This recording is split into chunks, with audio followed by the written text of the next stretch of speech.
Gases y sus leyes. Para comenzar de los gases, primero debemos empezar el estudio de los estados de la materia.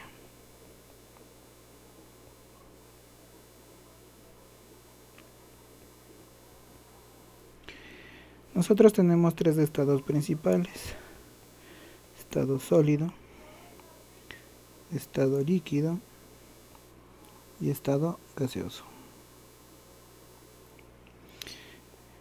Vamos a analizar nosotros las partículas como el átomo o la molécula.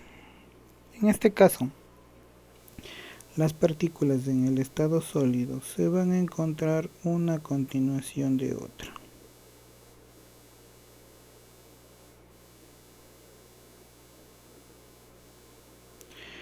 Lo que deja entre moléculas un espacio intermolecular muy pequeño.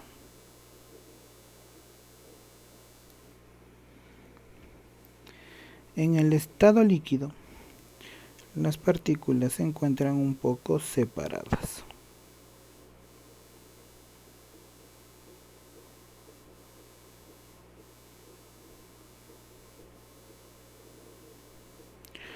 Por lo que los espacios intermoleculares son más grandes.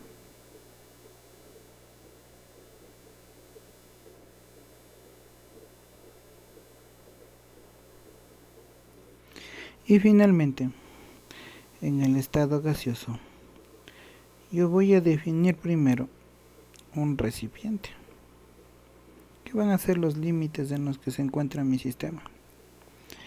Y voy a representar dos moléculas o partículas de esto. Debido a esto, puedo observar que el espacio intermolecular entre estos es enorme. Además, como información, tengo que a nivel molecular yo tengo fuerzas de cohesión y fuerzas de repulsión. Fuerzas de cohesión hace que las moléculas o partículas se junten, fuerzas de repulsión hace que se separen.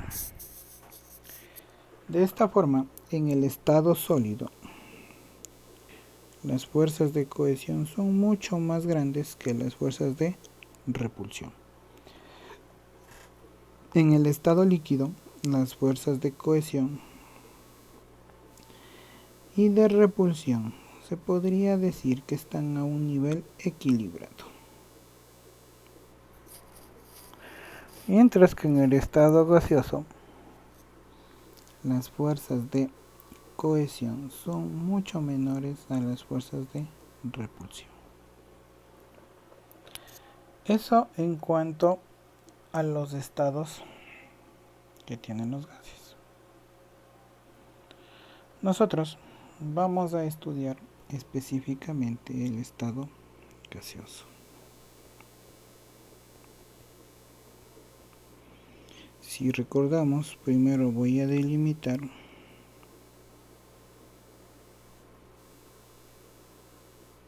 dónde se va a encontrar. Ya vamos a ver más adelante a qué se debe. Y voy a tener colocado para mi demostración tres partículas. Cuando hablo de gases, tengo que hacer referencia a la famosa teoría cinético-molecular. ¿Qué me dice esta teoría cinético-molecular? Me está hablando de que los gases se van a mover en línea recta, de forma aleatoria.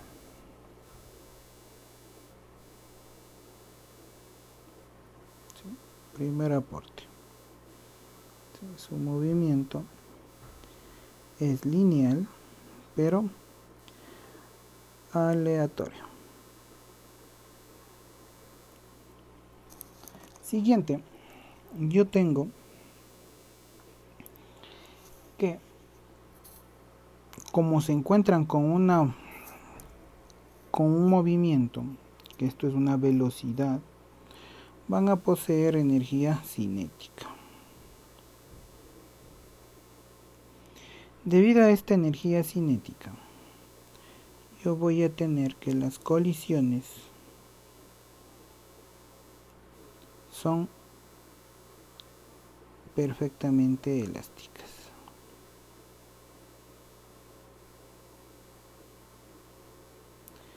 ¿Qué quiere decir esto? Que no va a haber pérdidas de energía. Entonces yo voy a suponer que una cuarta partícula va a interponerse en esta dirección. Entonces, cuando recorran, va a haber un punto en que van a colisionar y cada una se cambiará únicamente su dirección. Un tercer aporte es que cuando las partículas chocan con las paredes del recipiente, generan lo que se conoce con el nombre de presión.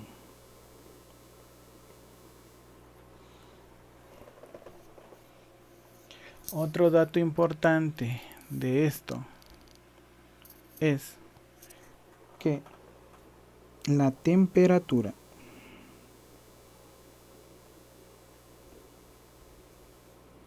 modifica la presión. ¿Por qué? Porque la velocidad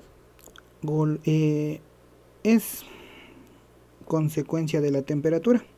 A mayor temperatura, mayor velocidad, por lo tanto, obliga a que las partículas choquen numerosas veces con la pared del recipiente, lo que origina un incremento de la presión.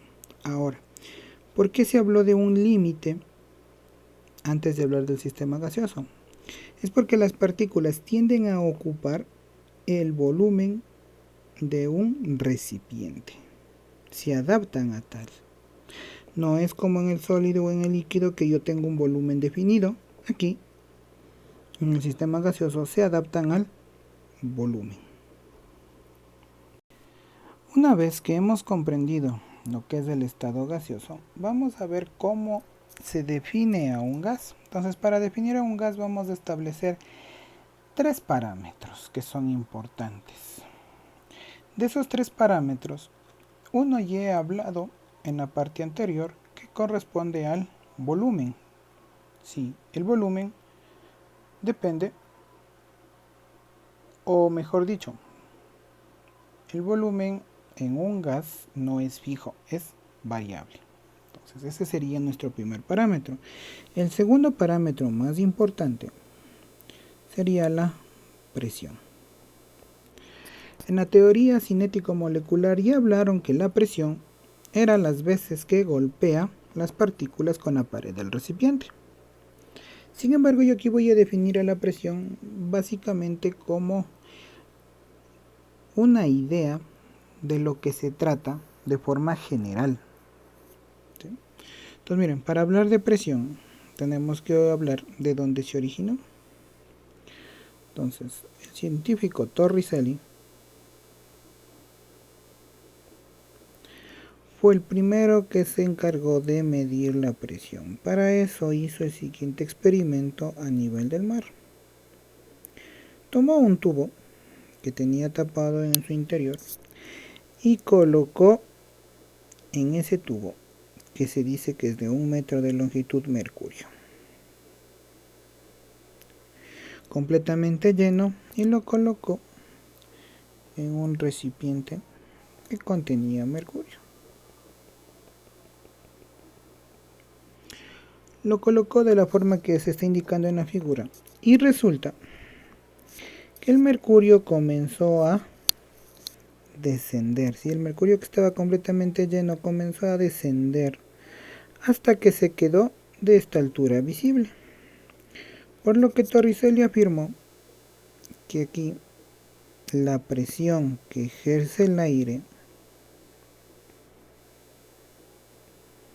que luego la llamaríamos o que él la definiría como presión atmosférica,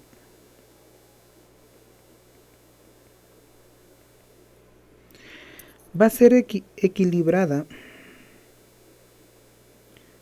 a la presión que en este caso marcaban 76 centímetros de mercurio. Entonces miren, se estableció que a nivel del mar la presión atmosférica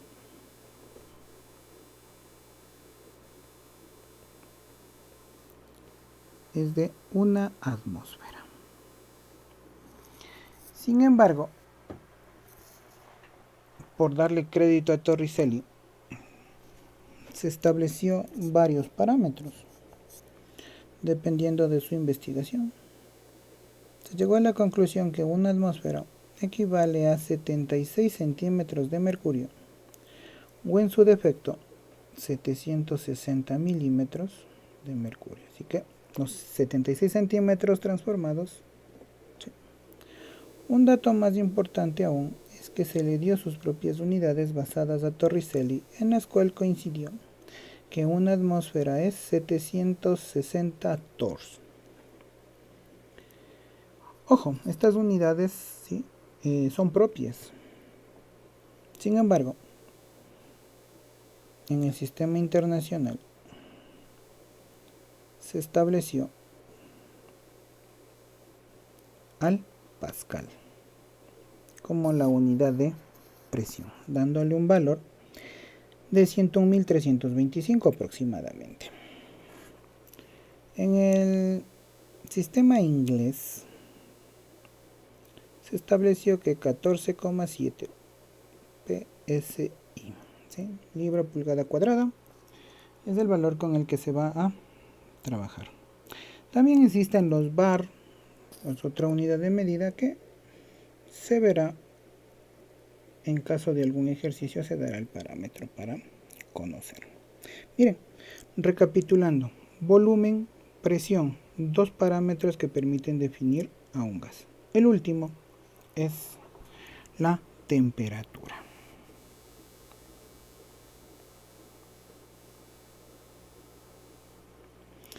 De la temperatura, ¿qué podemos decir? Ya nosotros hemos escuchado que existe la escala Fahrenheit, que nos da grados Fahrenheit, la escala Celsius o centígrada, que nos da grados centígrados, y la escala absoluta, o también llamada la escala Kelvin. Datos por verlo de una forma sencilla. El punto de ebullición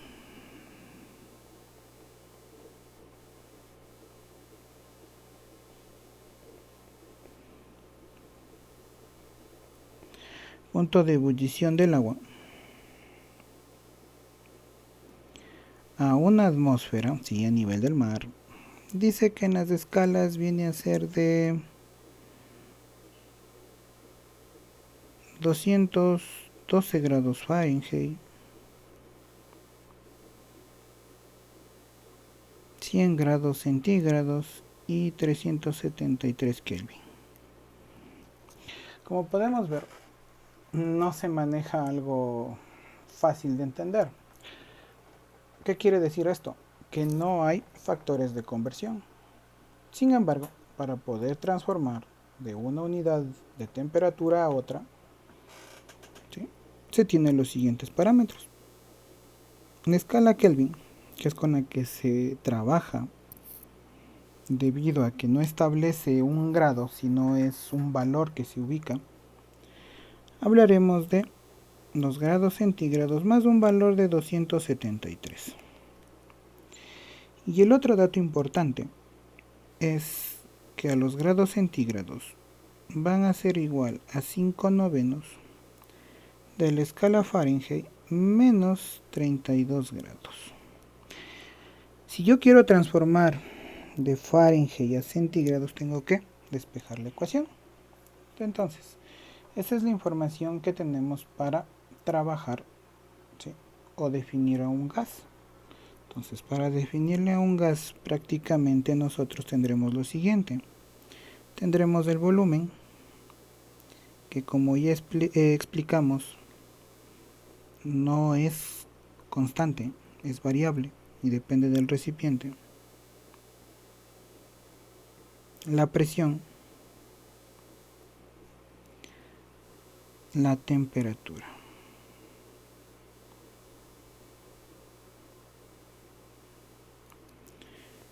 Esta interrelación entre estos tres factores, y lo digo así, interrelación, porque pueden estar mezcladas como ustedes quieran, da origen a lo que veremos más adelante, que son la ley de los gases.